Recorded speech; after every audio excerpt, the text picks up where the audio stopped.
Ok, salut, bienvenue à vous tous. Nous allons calculer cette intégrale triple ici sur le domaine D. D'accord? Et z de radical de x carré y carré dx dy dz. Maintenant, pour calculer cette intégrale, il faut regarder d'abord le comportement du domaine, les éléments qu'on a dans le domaine. On a ici la x carré y carré fait la r a carré.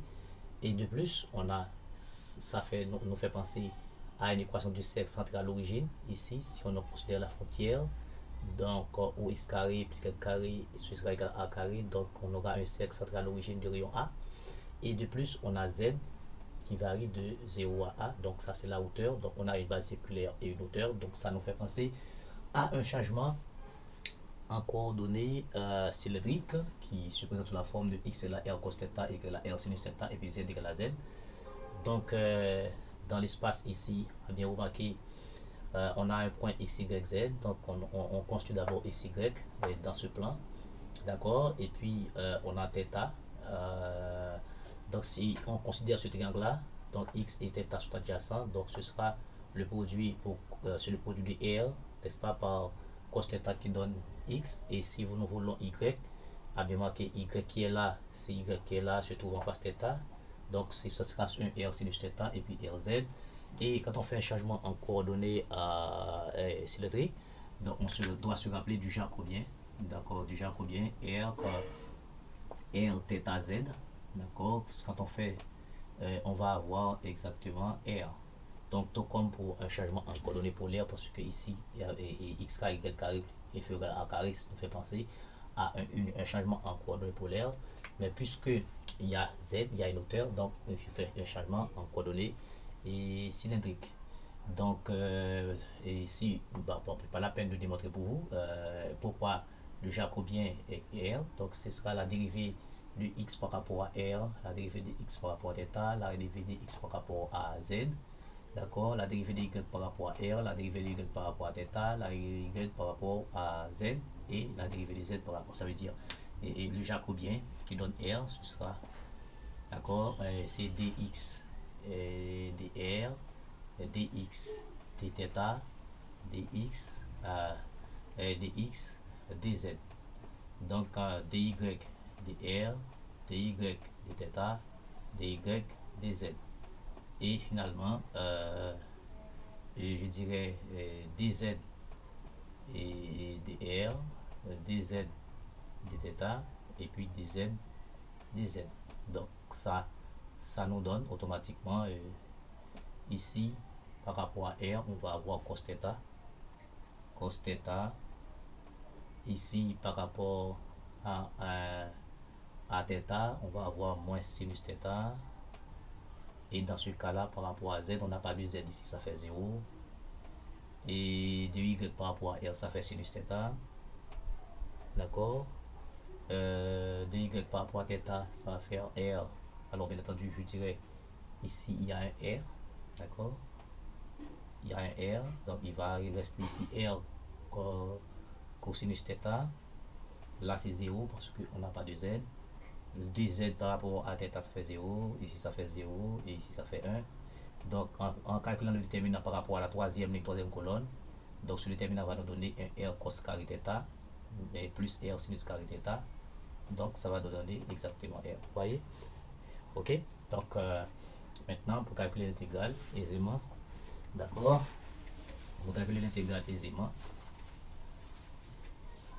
ok, pour calculer l'intégrale aisément, qu'est-ce qu'il faut faire? Donc en sachant que ici il sera, maintenant d'abord il faut avoir les variations de r, les variations de θ. Maintenant en remplaçant x par r θ et cos θ, y par r sinus θ, donc on va rester tout simplement r carré inférieur à r carré. Donc ça veut dire ici il faut trouver une variation de θ.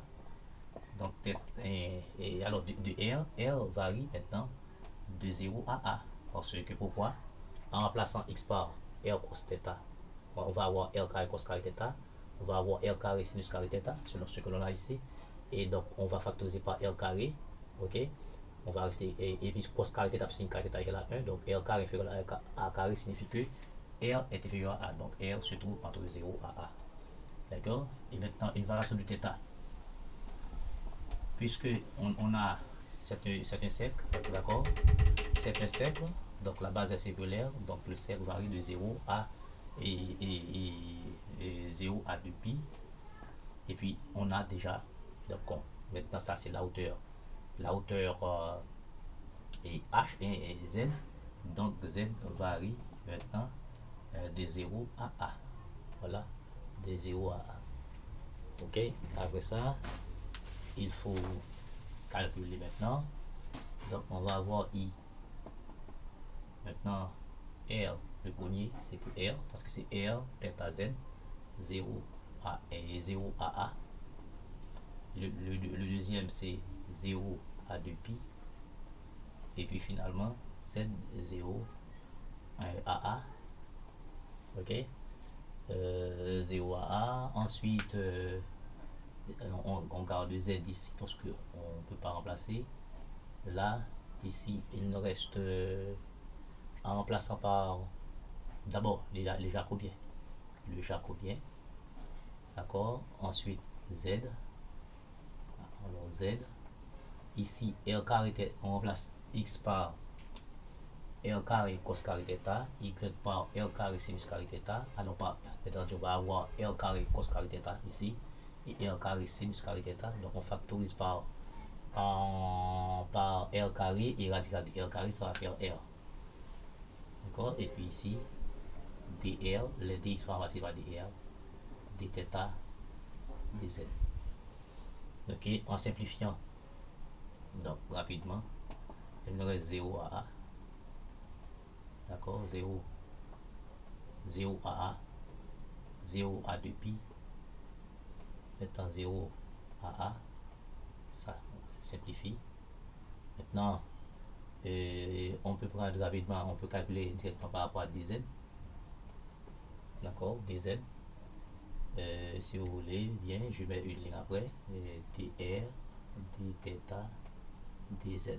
Bon, puisque les bornes sont constants, parce que a c'est l'élément de R star plus, donc on fait les intégrales séparément. Donc on va avoir 0 à a dr, 0 à 2pi dθ et 0 à a z dz. Ok, donc i égale, ici ça va faire r varie entre 0 à a, ça va faire θ varie de 0 à 2pi.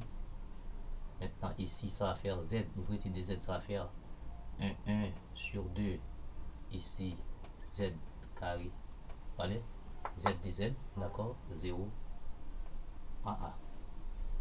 Donc automatiquement ça fait, ici on remplace r par a, donc ça va faire 1 demi par a. Ok, parce que on remplace par 0, on va avoir 2pi et finalement on va avoir a carré.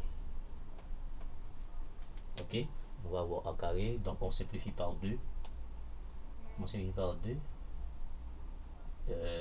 et puis il va rester a par a. Le carré ça va faire pi a cube, donc ça veut dire i sera pi a cube. Donc voici donc la valeur de l'intégrale. Maintenant sachant toujours que a c'est un élément de R star plus strictement positif.